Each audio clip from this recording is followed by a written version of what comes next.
Bismillah, walhamdulillah, wassalatu li rasulillah. Baru balik main Jumaat sebenarnya. Dan khutbah tadi menyentuh tentang lisan. Ada sedikit nak tambah. Bahawa Nabi SAW ditanya, apakah yang paling banyak menyebabkan seseorang manusia itu masuk neraka? Maka baginda SAW menjawab, mulut dan kemaluan.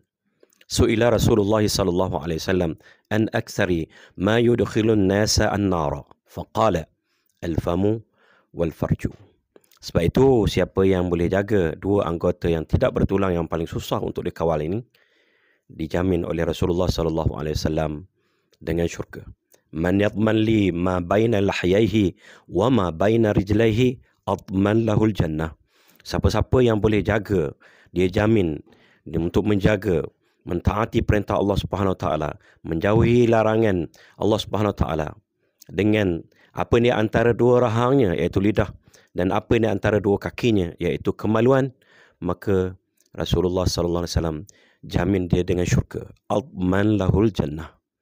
Jadi sama-sama kita jaga.